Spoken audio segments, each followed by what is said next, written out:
Right. So, while on one hand, it's a bitter political fight that is now out in the open. And clearly, the BJP is leaving no stones unturned to corner the Congress. And Rahul Gandhi has been quick to hit back with the Rafale jet and has had some pointed questions to ask for the Prime Minister. Let's open this up and ask our panelists joining us on the debate at this point in time as to whether this paves the way for the extradition of the other most wanted fugitives in India. We're talking of Vijay Malya as well as Nirav Modi and Mehul Choksi.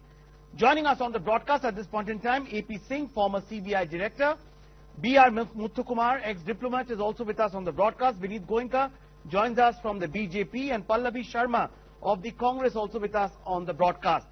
Before I bring in others, let's get in the CBI perspective into the story. Mr. Singh, thank you so much for speaking with India Ahead.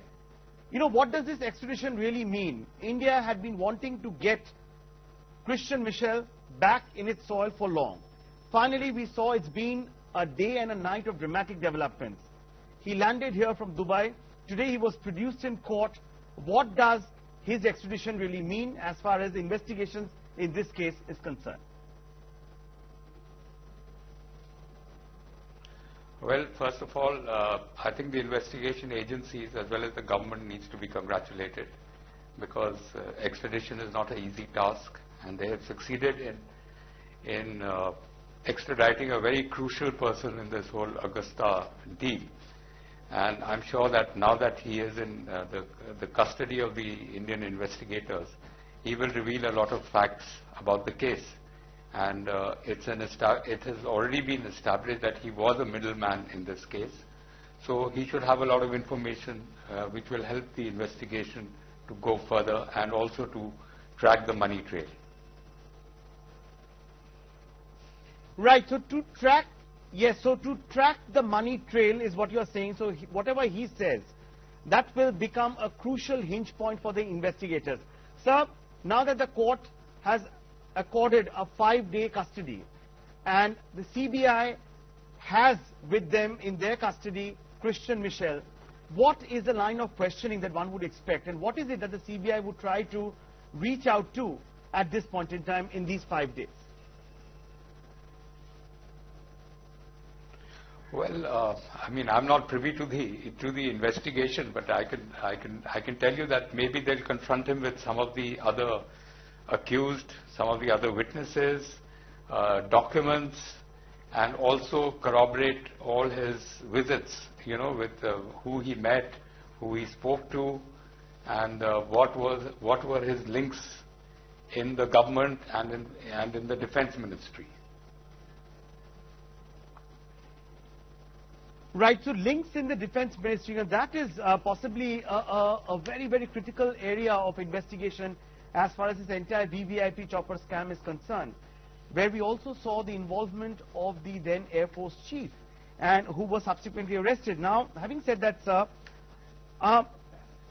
why is it that today, when he has been extradited, why is it that everyone should actually be looking forward to the CBI, forward to as to what comes out from the CBI investigation? Why do you think that in our country that there is always this iota of doubt that the investigations could be politically colored? Is that a fair apprehension, or is that something that should not be entertained at all?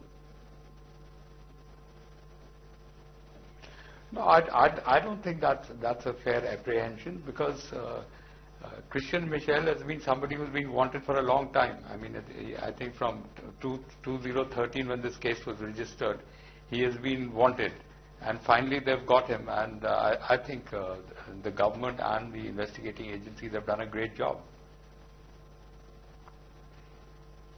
Right, clearly. So the government needs to be complimented for sure, because he is indeed a big catch. And stay on with us, sir. Let's also get in Mr. Muthukumar on this, an ex-diplomat who's joining us on the broadcast from Bangalore. Mr. Muthukumar, now, sir, going by your experience, since we're talking of extradition over here, and as Mr. Singh just pointed out, that how important this extradition is for India, as far as the extradition is concerned vis-a-vis the other fugitives who still continue to elude Indian investigators, you know, what is the process? What is the process that one needs to follow as far as extradition of Nirav Modi and Vijay Malya are concerned?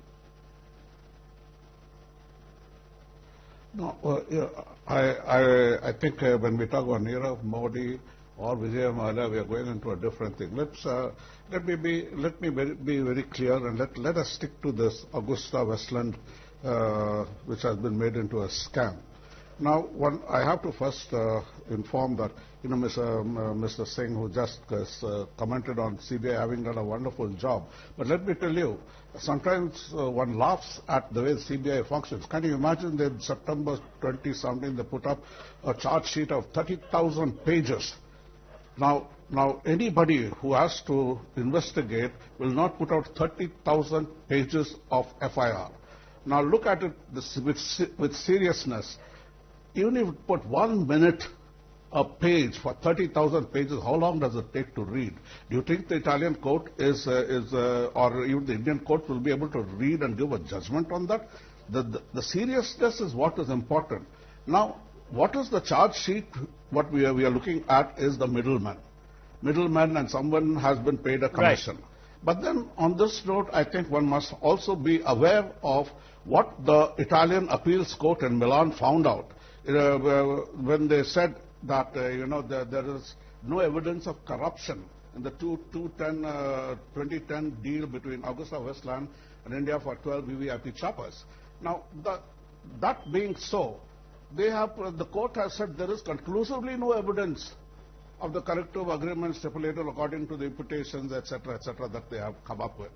Now, with having that in mind, one must look at what is this whole drama about Michel coming into town.